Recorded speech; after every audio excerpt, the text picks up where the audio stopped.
Très heureux d'être là. Puis, évidemment, je vous salue de la part de Ginny, mon épouse, et puis aussi de notre assemblée locale à Shawinigan.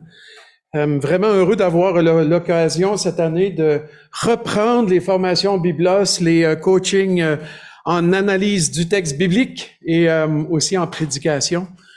Donc, nous sommes là et nous prions que le Seigneur puisse rendre efficaces ces moments que nous allons passer ensemble.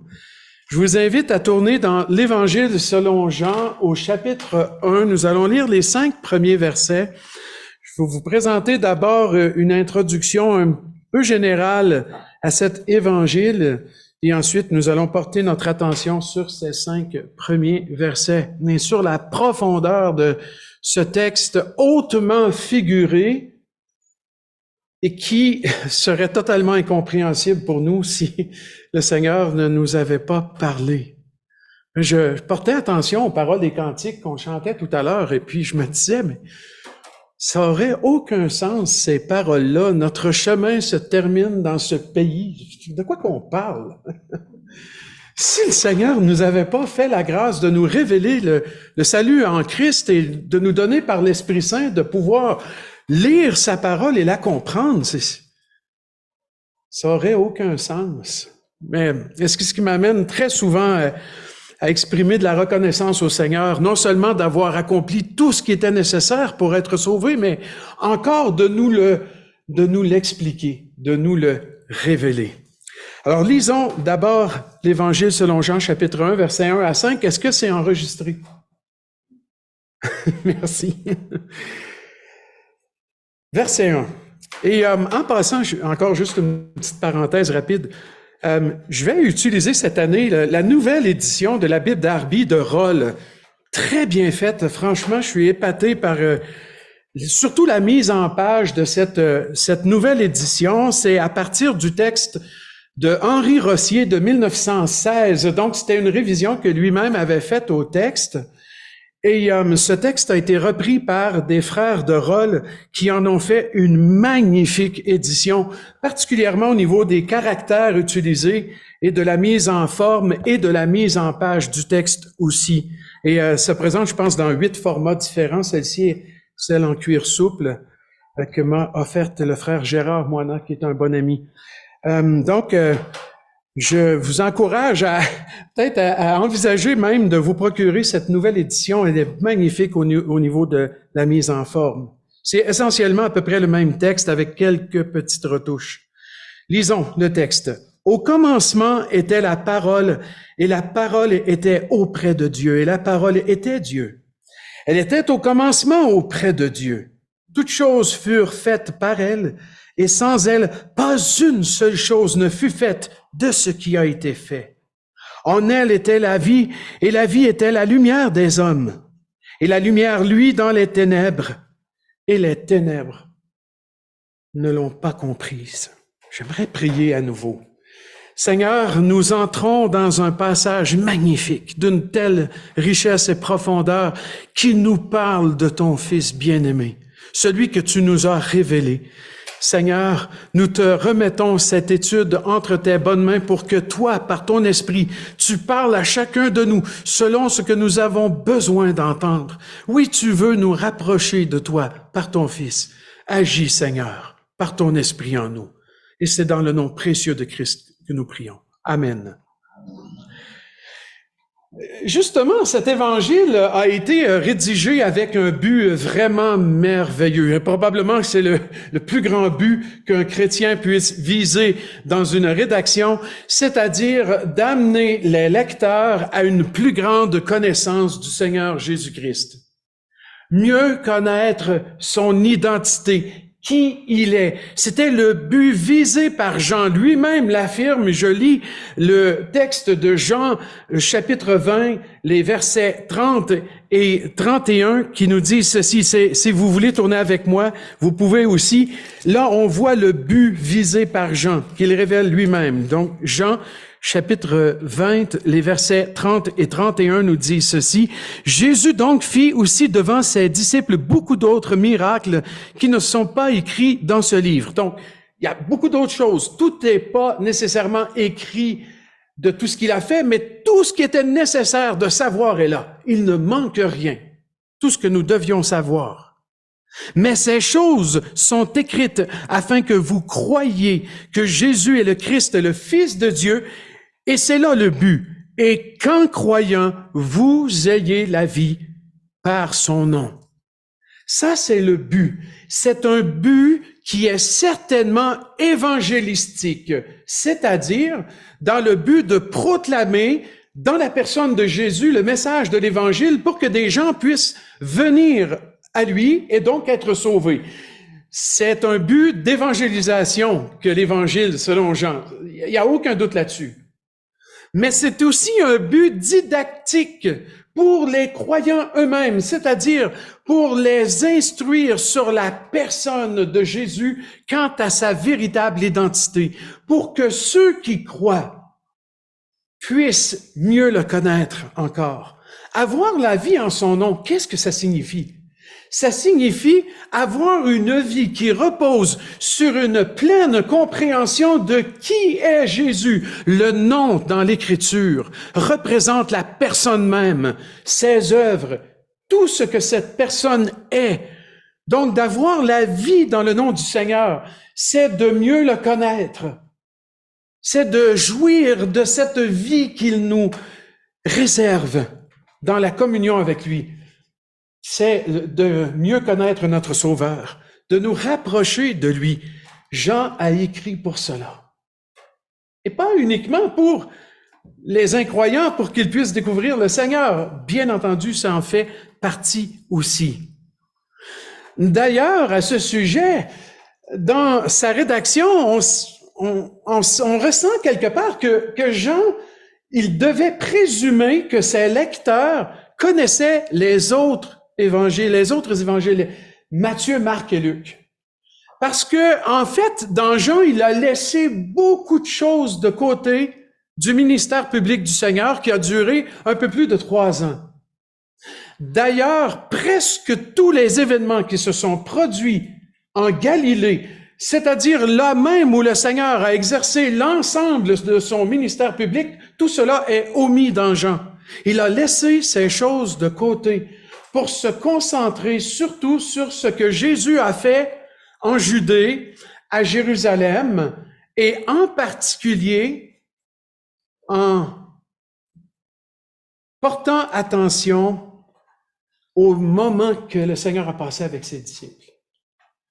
Probablement même qu'on pourrait diviser ainsi l'Évangile selon Jean. Chapitre 1 à 12, ministère de Jésus envers les gens en général dans la Judée. En particulier, il y a quelques épisodes en Galilée, en Samarie, mais l'accent est sur la Judée. Mais les chapitres 13 à 21 nous parlent surtout de ce que Jésus fait à l'égard des siens. D'ailleurs, le cœur de l'Évangile selon Jean, les chapitres 13 à 17, se passent tous dans la même soirée, la veille de la crucifixion, dans la chambre haute. Jean 13, 14, 15, 16, 17, c'est dans le contexte de la chambre haute et au sortir de la chambre haute en direction de Gethsémani, où on le retrouvera au chapitre 18. Vous réalisez que toute cette partie de l'Évangile selon Jean, c'est dans une seule pièce que ça se passe quelques heures avant la crucifixion, avec ses disciples. C'est évident que Jean voulait mettre l'accent dans la rédaction de son évangile sur la relation entre Jésus et les siens. C'est pourquoi il faut considérer l'évangile selon Jean comme une biographie vraiment partielle du Seigneur. Jean n'avait pas l'intention du tout d'écrire une biographie complète, mais sous la direction du Saint-Esprit, il a choisi certains événements de son ministère public qui mettent l'accent sur son identité de sauveur, de fils de Dieu. L'Esprit de Dieu lui-même nous a donné 4 récits à travers la plume de Matthieu, Marc, Luc et Jean. Et ces récits qu'on appelle les 4 évangiles, ensemble, sont complémentaires et nous présentent une synthèse complète de ce qu'on devait savoir concernant le ministère public du Seigneur, ce qu'il a dit, ce qu'il a fait. Mais il y a beaucoup d'autres choses qui n'ont pas été rédigées ou conservées parce qu'elles n'étaient pas nécessaires à notre foi. C'est probablement très intéressant de découvrir des nouvelles sources, mais la parole de Dieu inspirée, elle est là, elle est complète, il ne manque rien. Et tout est là pour que nous puissions découvrir vraiment qui est le Seigneur. Apprécier notre Sauveur et avoir des vies conséquentes par la suite. Je crois que c'était ça que Jean avait à l'esprit quand il disait que vous ayez la vie en son nom. L'auteur, c'est Jean l'apôtre, fils de Zébédée. C'est presque indiscutable, presque incontesté, parce que toute la tradition de l'histoire de l'Église nous le confirme, mais aussi par l'évidence interne. Dans le texte, on voit bien que Jean écrit comme un apôtre par l'emploi des pronoms qu'il utilise, des pronoms personnels, et par son association et son lien avec les autres apôtres aussi. Et quand on considère les 4 évangiles ensemble, on l'identifie facilement. C'est bien l'apôtre Jean, fils de Zébédée. C'est intéressant que Jean, dans sa vieillesse, a terminé sa vie à Éphèse, en Asie mineure. Et que là, à Éphèse, il avait des croyants dans son école. Il avait une école de formation. Bon, c'était probablement pas une école comme on entend aujourd'hui, mais dans le sens où Jean formait des disciples du Seigneur. Il les instruisait dans la parole de Dieu et en particulier, on dit de lui qu'il formait des hommes qui avaient ce caractère de leader spirituel qui pouvait prendre soin de l'Église du Seigneur. Surtout à une époque où peu de gens étaient instruits, très, très, très peu. Et parmi les disciples de Jean, qui étaient des disciples du Seigneur, bien entendu, mais qui apprenaient de lui, il y avait ce père de l'Église qu'on appelle Polycarpe de Smyrne. Polycarpe de Smyrne a appris de Jean l'Évangile. Lui-même a reçu la vie en son nom dans le Seigneur à travers l'enseignement de Jean. Et par la suite, Polycarpe a transmis cette connaissance de l'Évangile à d'autres disciples qui ont appris sous son enseignement, et entre autres Irénée de Lyon, qui est devenu un père de l'Église important dans l'Église primitive.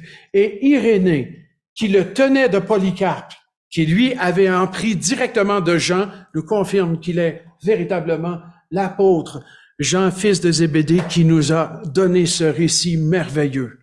Même l'histoire confirme ce récit. Même l'histoire nous confirme d'où il vient. C'est magnifique. Mais quand on lit l'Évangile selon Jean, c'est l'Esprit de Dieu qui nous convainc de ce récit et de sa profondeur et de son contenu. J'aimerais qu'on regarde attentivement ces 5 premiers versets maintenant, parce qu'ils nous parlent vraiment. Dans un langage qui est vraiment figuré, l'apôtre Jean veut insister sur qui est Jésus. Son introduction est vraiment particulière. Elle ne ressemble pas du tout à Matthieu, Marc et Luc, qui, eux, nous parlent un peu des événements qui ont précédé le ministère public du Seigneur, entre autres des événements relatifs à la naissance du Seigneur, très, très peu, mais à son enfance, surtout dans l'Évangile selon Luc. Mais dans l'Évangile selon Jean, nous n'avons rien de tout cela. Nous n'avons pas une généalogie de Jésus. Nous n'avons pas le récit de ses tentations dans le désert. Nous n'avons que très, très peu de ces choses qui ont précédé son baptême avec Jean-Baptiste et le tout début de son ministère public. Eh bien, Jean va plutôt dans un prologue qui s'étend sur les 18 premiers versets, nous parler d'une manière profonde, riche, spirituelle de l'identité du Seigneur Jésus, d'une façon extraordinaire. Ça révèle pourquoi il a écrit cet évangile. C'était pas simplement de nous dire, il y a quelqu'un qui est apparu dans l'histoire et qui a fait ceci et cela. Oui, il le fait, mais il veut surtout porter notre attention sur qui il est. Ça reflète assez bien le Jean que l'on connaît dans les évangiles, celui qui était près du Seigneur, celui qui s'appuyait sur le Seigneur lors de la Sainte Seine, ce dernier repas. Ça reflète bien ce Jean qui se considérait lui-même comme le disciple que Jésus aimait. Il ne déclare jamais cela en comparaison avec d'autres disciples ou les autres apôtres. C'est simplement une évaluation de sa relation personnelle avec le Seigneur. Lui-même se savait aimer du Seigneur. Jean aimait le Seigneur. Il l'aimait profondément. Et à la fin de sa vie, à la fin du 1er siècle, j'imagine Jean en train de se dire, « Ah, si les gens le connaissaient comme nous l'avons connu. Ah, si les gens connaissaient le Seigneur comme nous avons eu le privilège de le découvrir. » Avez-vous déjà remarqué à quel point Jean insiste sur cet aspect-là de la relation avec le Seigneur quand il nous dit, par exemple, dans l'introduction de sa première épître, c'est assez impressionnant, j'aimerais qu'on tourne là rapidement, et ça nous parle de cet évangile que nous nous préparons à étudier. Regardez ce que Jean dit, encore dans une introduction qui n'est pas standard, qui n'est pas normative, qui c'est pas comme les autres épîtres. Non, Jean, lui, quand il rédige sa première épître, il ne dit pas « Jean, à telle personne, je vous souhaite ceci, cela, et je prie pour vous. » Il passe directement à Jésus. J'ai connu Jésus. Ce qui était dès le commencement, ce que nous avons entendu, ce que nous avons vu de nos yeux, ce que nous avons contemplé et que nos mains ont touché. Ça, c'est Jean, ça. Je connais Jésus et je souhaite que vous le connaissiez autant. C'est un peu ce que Jean devait penser quand il rédigeait. On le voit dans sa manière d'écrire. Et c'est concernant la parole de vie qu'il écrit ces choses. Même chose dans le début de son évangile. Il nous dit, au commencement était la parole. C'est d'une telle profondeur cette courte phrase. Les mots sont simples. Au commencement était la parole. C'est pas des mots compliqués vraiment. Mais la profondeur de cette déclaration, plutôt que de nous dire comment Jésus est né, dans quelles circonstances, comme le font par exemple Matthieu et Luc, Jean, lui, nous déclare dès le départ la préexistence éternelle de Jésus. Jésus existe de toute éternité. L'expression « au commencement » est utilisée souvent dans le Nouveau Testament, mais elle n'a pas toujours le même sens. Parfois, c'est la création, comme dans la Genèse. Au commencement, Dieu créa les cieux et la terre. Un peu dans ce sens-là. Alors, parfois, quand on lit « au commencement », c'est Genèse 1, la création. Parfois, au commencement, c'est le début du ministère public. Parfois, au commencement, c'est le début de l'Église. Dans Acte 2. Il faut porter attention à cette expression. Ici, au commencement est synonyme de dans l'éternité passée. Jésus a toujours été là. Il a toujours existé. Il était, pas dans le sens que c'est passé et c'est terminé, mais l'imparfait indique quelque chose qui se continue. C'était dans le passé, mais c'est toujours là dans le présent, et ça se continue. Jésus était, est et sera toujours la parole éternelle. Ce commencement nous ramène à la préexistence. Quand on dit préexistence de Christ, peut-être qu'on devrait plutôt dire avant l'incarnation, peut-être, parce que Jésus ne commence pas à exister avant à l'incarnation. Il existe déjà avant. Dans l'incarnation, il devient un homme. Ça, c'est vrai. Mais il était là avant. Il a toujours été le Fils de Dieu. Il est Fils éternel de Dieu. Et il était là au commencement. Et ça, pour nous, c'est incompréhensible parce que nous vivons dans les limites du temps, de l'espace.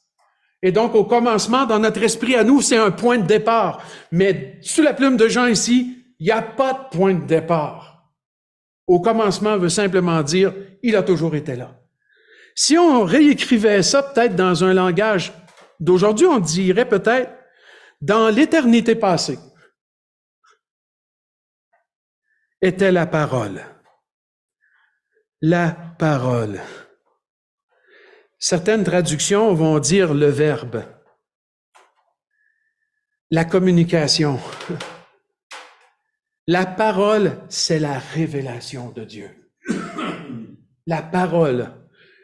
On parle de la Bible comme étant la parole de Dieu parce que Dieu se révèle. Dieu révèle qui il est, Dieu révèle ses plans et Dieu révèle la destinée de l'éternité, de l'humanité, pardon, pour l'éternité. Dieu révèle tout. La parole, c'est la révélation de Dieu. Et ici, nous sentons que la parole est une personne. Dans le contexte, c'est une personne.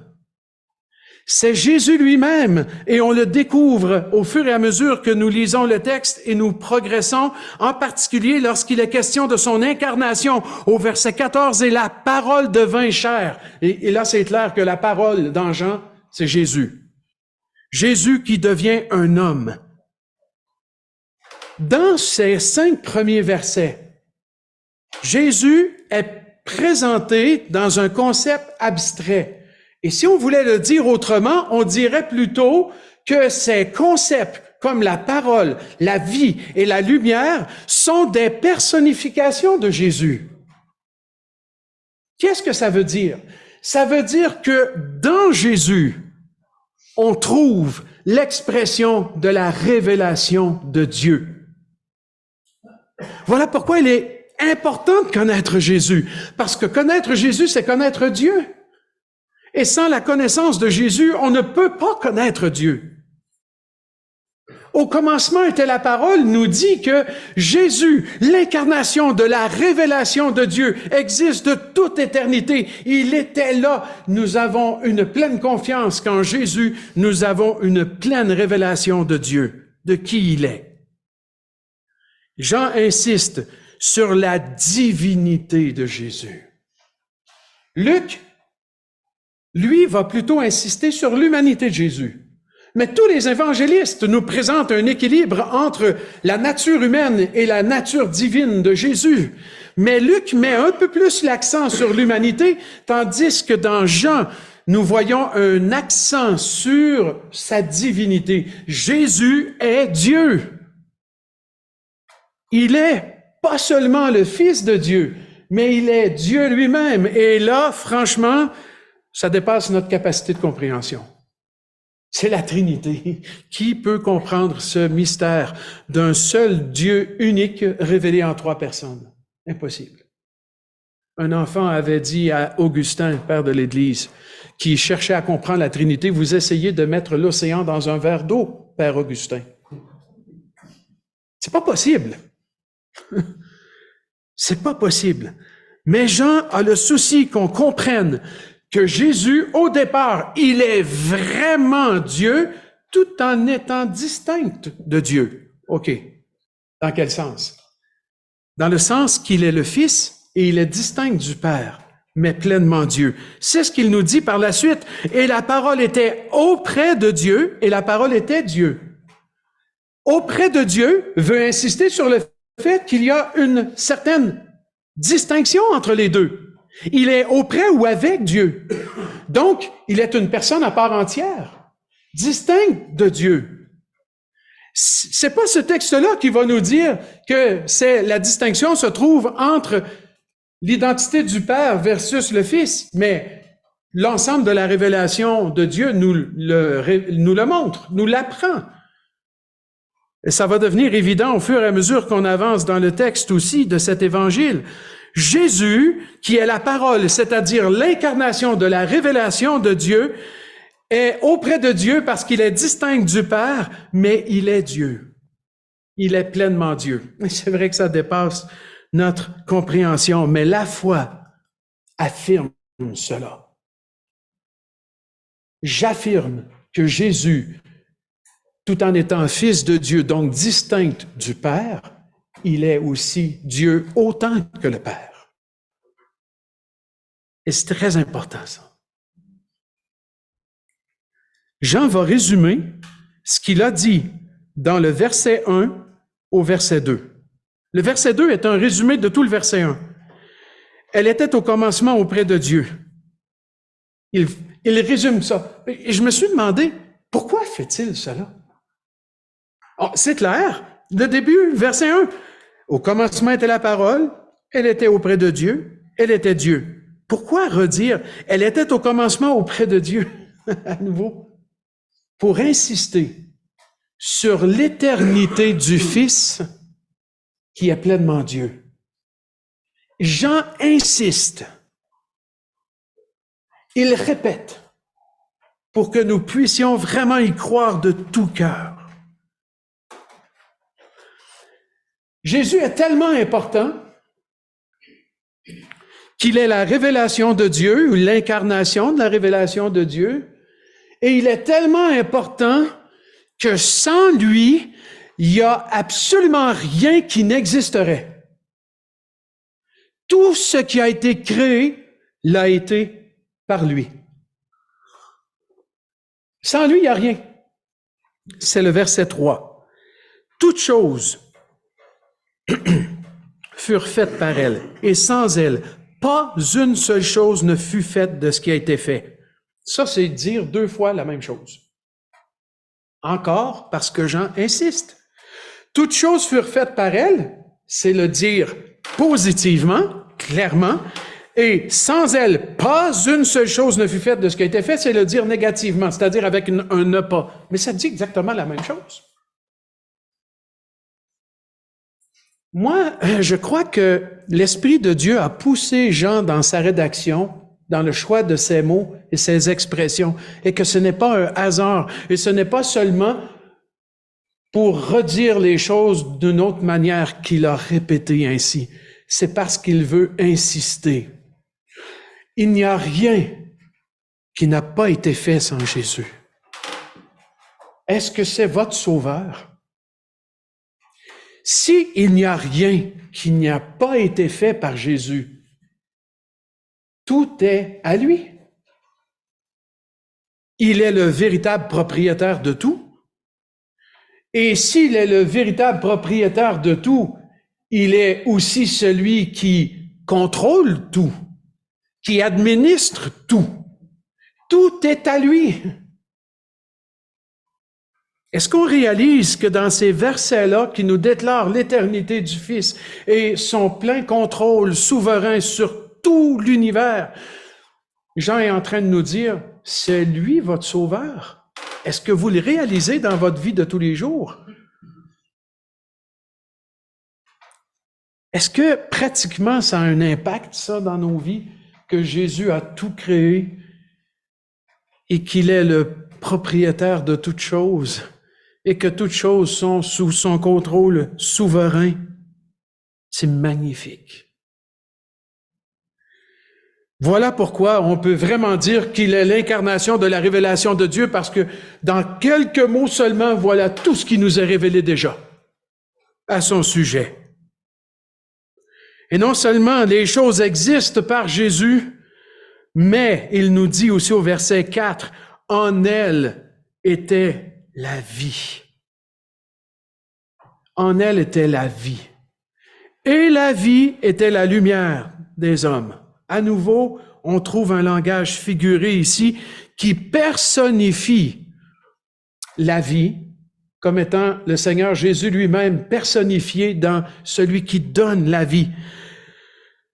Remarquez bien qu'on doit comprendre la vie ici dans deux sens différents, mais pourtant qui sont interreliés. En elle, c'est-à-dire la parole, donc en Jésus, qui est l'incarnation de la révélation de Dieu, était la vie.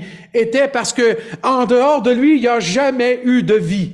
C'est lui qui est la vie. Il est le principe de tout. Il a tout créé. Donc la vie est en lui.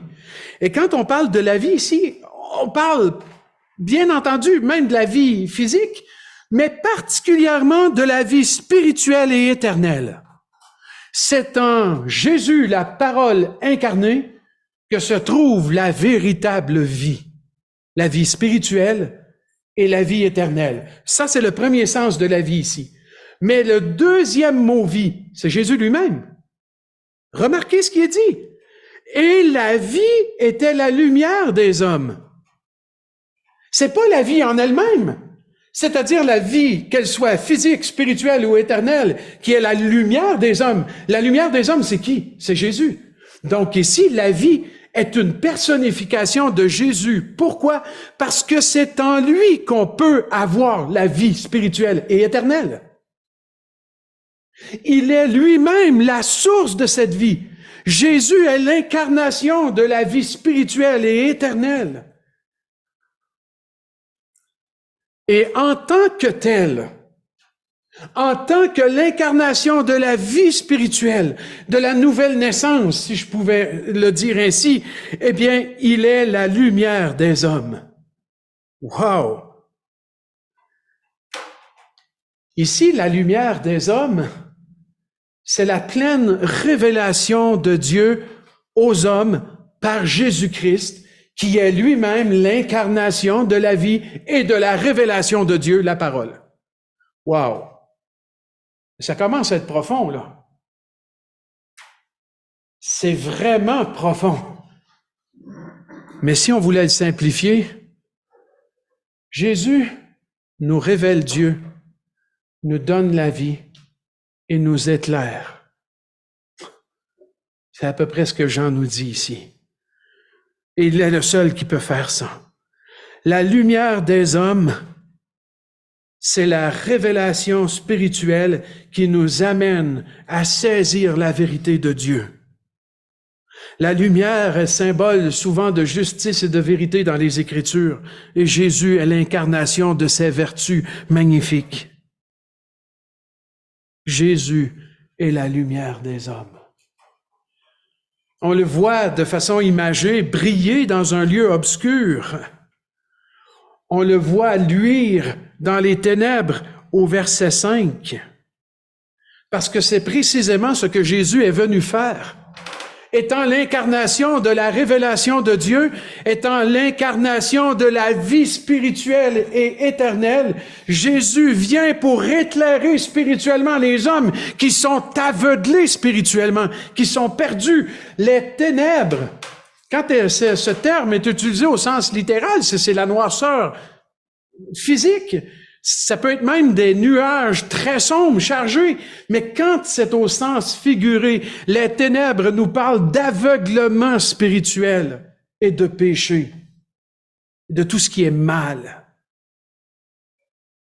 Jésus est venu dans ce monde de péché pour révéler Dieu, pour éclairer l'homme et lui ouvrir les yeux spirituellement.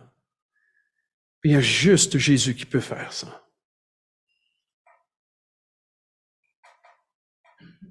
Il me semble que une telle lumière, on ne peut pas la manquer. Une lumière très, très faible, tout petite étincelle, une allumette allumée au milieu d'une forêt la nuit. On la voit. Et même on la voit de très loin. Impressionnant, hein, ça? Et pourtant, Jésus vient comme une lumière, mais attention, c'est le méga projecteur de Dieu. C'est comme ce projecteur principal qui suit un artiste sur une scène, là. On voit que lui, là, il dit chez nous, le spot est sur lui. On ne peut pas le manquer. Jésus vient comme ça. dans les Hébreux, hein, qui dit qu'il est le reflet de sa gloire, qu'il lui-même diffuse cette gloire. Mais comment le manquer? Et pourtant, c'est dit au verset 5, les ténèbres ne l'ont pas comprise. Je me suis demandé, ça voulait dire quoi, ça? Puis j'ai demandé à 2 frères ici ce matin, ça veut dire quoi, ça, dans la Bible d'Arby? Les ténèbres ne l'ont pas comprise. C'est un sens possible du verbe qui est utilisé ici, mais c'est un sens rare, comprendre.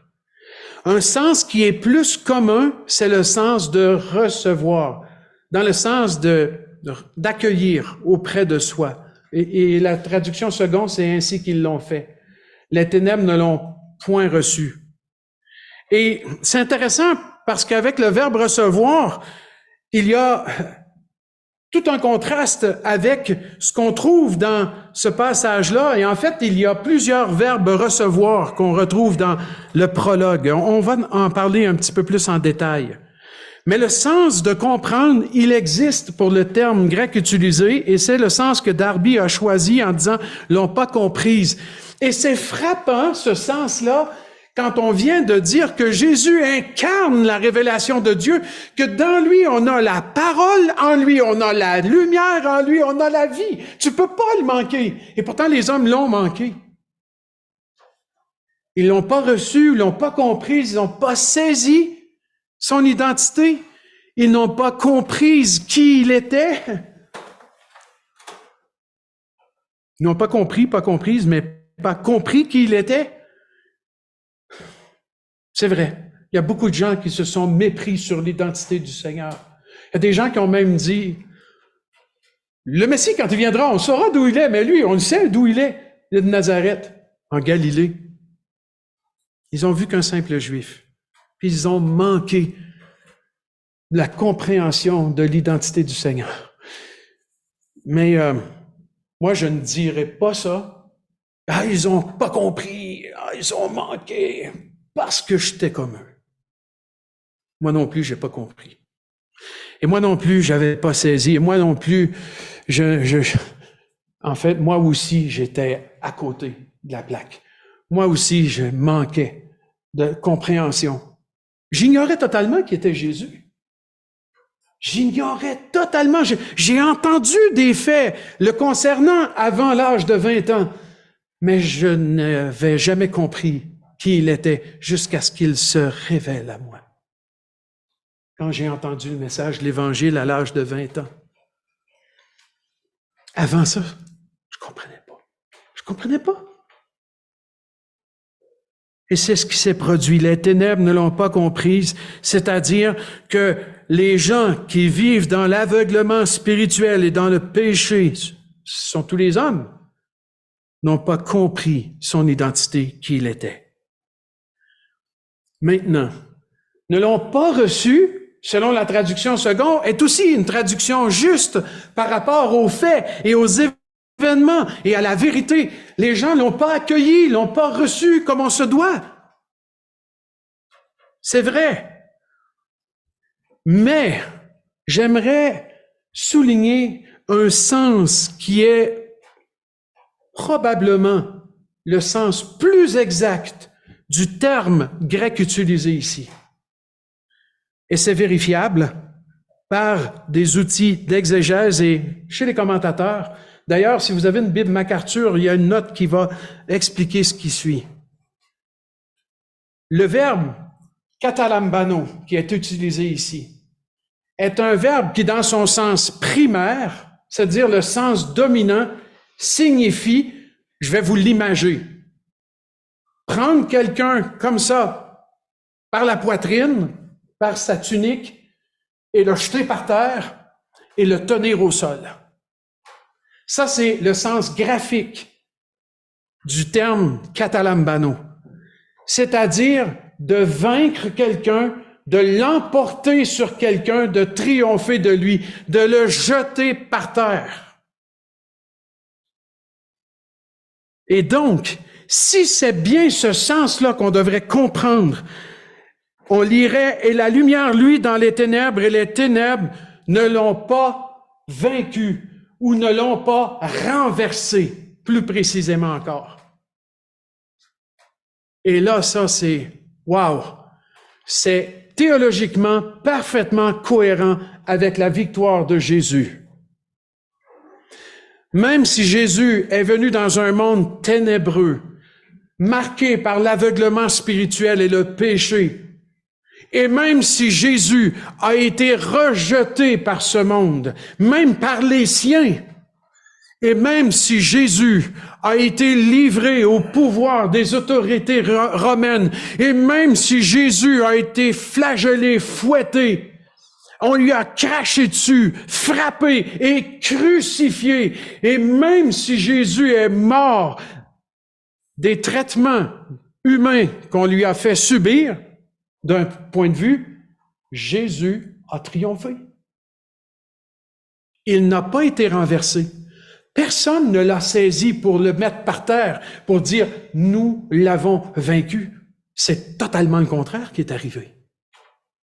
Non seulement Jésus a vaincu le péché, mais il a vaincu aussi le diable et tout le monde de ténèbres. L'apôtre Paul ira même jusqu'à dire qu'alors que Jésus paraissait comme un malfaiteur crucifié, vaincu, il était en train de livrer en spectacle au monde les puissances des ténèbres en les vainquant totalement.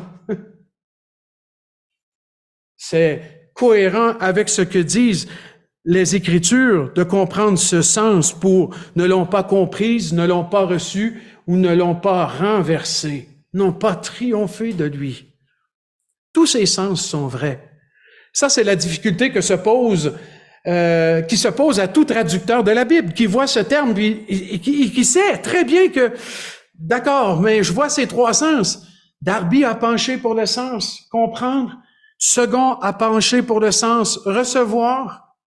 Personnellement, je pencherais pour ce sens renverser, parce que effectivement, les ténèbres ne l'ont pas compris, pas saisi qui il était, ne l'ont pas reçu, ne l'ont pas accueilli favorablement et ne l'ont pas renversé non plus. Ne l'ont pas renversé non plus. C'est Jésus qui a triomphé. Important qu'on sache ça dès le départ. Parce que Jésus est Dieu, il est l'incarnation de la révélation de Dieu, de la vie, de la lumière, et il a été rejeté, mais pas vaincu. Et c'est ce que Jean va nous présenter dans la suite de ce passage, pour que nous réalisions qui est vraiment notre Sauveur et Seigneur. Moi, d'un point de vue pratique, j'aime me rappeler les vérités profondes que nous avons vues ce matin sur le Seigneur Jésus. J'aime me rappeler que la révélation de Dieu, elle est en lui.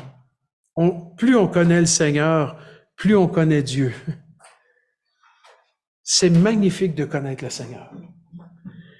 Plus on connaît la vie qui est en lui, plus nous l'apprécions, plus nous vivons de façon tellement différente.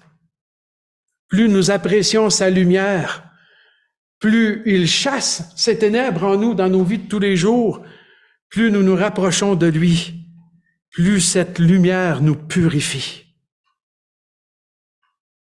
Et me rappeler que le Seigneur est le vainqueur, le grand vainqueur. De quoi aurais-je peur? Pourquoi est-ce que je craindrais ici-bas? Jésus a triomphé. C'est ça que Jean veut nous dire. Et c'est ce qu'il va approfondir dans la suite du passage. Prions ensemble. Seigneur, on te remercie pour ces 5 magnifiques et vraiment des si beaux versets. Une introduction extraordinaire. Merci Seigneur pour ces mots poussés par l'Esprit dans cet apôtre qui, par sa plume, qui a voulu parler de l'identité de Jésus, l'a fait dans des mots vraiment qui dépassent notre entendement. Vraiment, merci Seigneur pour la profondeur de cette introduction que nous avons contemplée ce matin et donne-nous d'en tirer ces leçons pratiques, de mieux te connaître et de te faire confiance en toutes choses. Nous connaissons celui qui existe de toute éternité. Nous connaissons celui qui a tout créé. Nous connaissons celui qui a vaincu les ténèbres et le péché. Nous connaissons la vie. Nous connaissons celui qui est la lumière. Nous connaissons la parole. Merci Seigneur de nous avoir révélé toutes ces choses. Donne-nous de les apprécier pour en manifester des vies transformées. En ton nom nous prions. Amen.